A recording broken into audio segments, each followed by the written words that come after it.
always, I think Pastor Marianne has a prayer before her sermon. But today I'm going to invite you instead all to just take a deep breath with me. If you would please, just all together.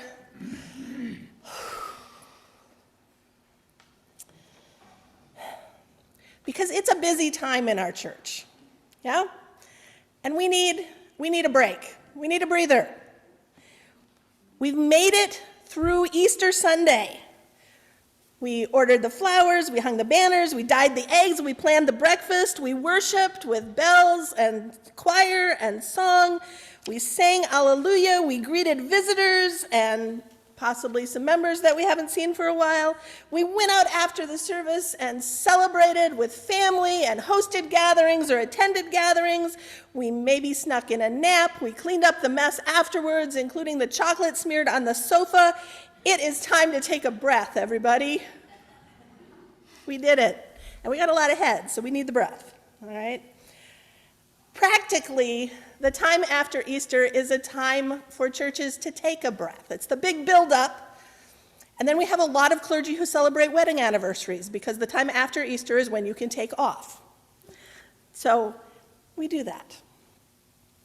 Theologically, I'm going to stop, back a step. Scripturally, practically it's time to take a breath. Scripturally, it's time to read about Jesus' post-resurrection appearances. That's what we're doing in our sermon series for the next few weeks, is those appearances of Jesus after the empty tomb, where he kept popping up and disappearing here and there, and the disciples had to figure out what the heck was going on. Theologically, it's a good time to look at the Easter proclamation, Christ is risen, and ask, what do we mean by that? Now, we don't mean that question quite as literally as those early disciples probably did when Mary Magdalene came running up to them and told them that Jesus had spoken to her outside of the tomb. What do you mean by that? He's dead. What do you mean he talked to you? And then for poor Thomas, who was out of the room when Jesus appeared to the rest of the disciples, and he came back from, picking up lunch for the group or arranging with their landlord to stay in that house that they'd rented for an extra few days, or whatever it was he was doing. He walked in the door and everyone chorused, "We have seen the Lord!" What do you mean? Now, it's not recorded that he actually said it, but I'm pretty sure he was thinking it. Before he said the words that are recorded, "Unless I see the mark of the nails in his hands and put my finger in the mark of the nails in his hands and my hand in his side, I will not believe." Today it probably would have been pics or it didn't happen. But right then it was fingers, hands, or it didn't happen. Thomas's defenders through the years have pointed out that it's not really fair that he's been saddled with the nickname Doubting Thomas over this reluctance to immediately take his colleague's word for something that was really quite extraordinary. Nathan Nettleton has a truly delightful sermon online titled "Merely Reserving Judgment, Thomas," where he points out that we don't talk about denying Christ Peter or dropped his clothes and ran off naked Mark. Why is no one else designated by their most embarrassing moment? Just Thomas. Lately, I've started to think of Thomas as just asking questions, Thomas. He's not recorded as actually asking questions, but it's a personality type match to a participant in modern discussions, the just asking questions guy. It's not that I don't believe your account of things, I'm just asking questions. The thing that Thomas maybe realized that the people who'd seen Jesus missed in the joy and wonder and excitement of the thing is that Jesus suddenly being alive was not going to make their lives any easier, right? Their leader being arrested and executed was world-shattering in a metaphorical way. Their leader who had been arrested and executed suddenly being alive is world-shattering in a whole other kind of way. The laws of the universe are no longer functioning kind of way. Life and death no longer hold, and I can't believe the evidence of my eyes kind of way. also, in this case, we were figuring out how we were going to slink out of town in defeat and lick our wounds and mourn his loss, and I have no idea what's going to happen next now kind of way. And Thomas was going to need a little more than the word of his suddenly very excited but also very sleep-deprived and possibly not thinking straight friends before he made that jump. Jesus apparently thought that Thomas was worth circling back to pick up.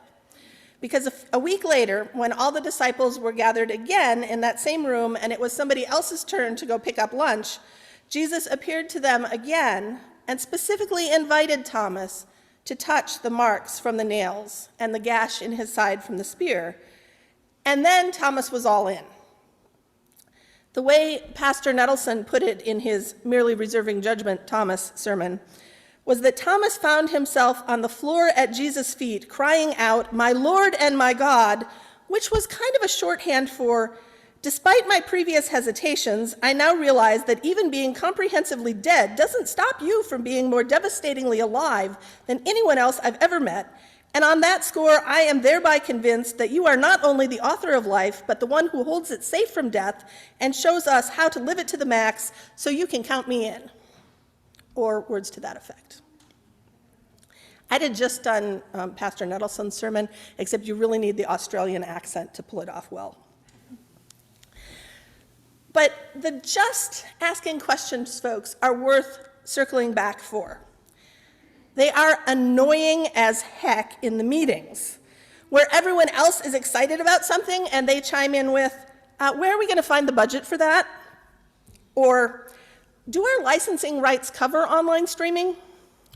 Or, "Is a live elephant really going to add enough value to this event to make it worth the trouble?" You can't run a church without those people. Jesus is risen. What do we mean by that? What does it mean for us, for each of us individually, and for us as a congregation, and for us as United Methodists in this area of the Twin Cities, and for us as Christians in a worldwide church? Jesus is risen, and we are called to live a life in the light of the one who is the author of life and holds it safe from death and shows us how to live. And we might have questions, valuable questions, and we might have reservations. Do we really need the elephant? But at some point, we have to decide, is it enough? Is the world that we see breaking in through the power of the risen Christ a world we want to be a part of? Are our questions answered enough? Have our reservations been satisfied enough? Is what we see enough that we're ready to jump all in and say, despite the fact that I thought you were absolutely and completely dead, all of a sudden you're alive, and more alive than anyone I've ever known or seen. And that persuades me that you hold the power of life and death and keep us safe from both and teach us how to live, and I am all in. Is this the world we want to be a part of?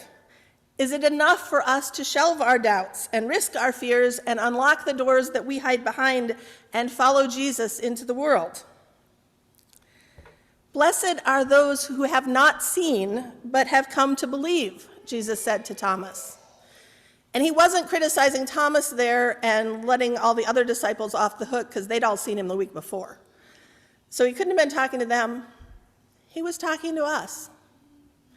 And all the people after Jesus' ascension, when he was no longer walking around in a physical body on earth, popping up and sharing bread and fish with people, "Hey, let's have breakfast on the beach," but instead shown in the power of God in the lives of people and in the lives of churches. Right here in Faith United Methodist Church. Blessed are we who have seen not in the same way that the disciples did, not seen in the way that Thomas needed, but have come to believe, and are ready to go out into the world, to follow Jesus, to be a part of showing the world that God has the power of life and death, and that we have the opportunity to be more abundantly alive than we had ever imagined. Amen.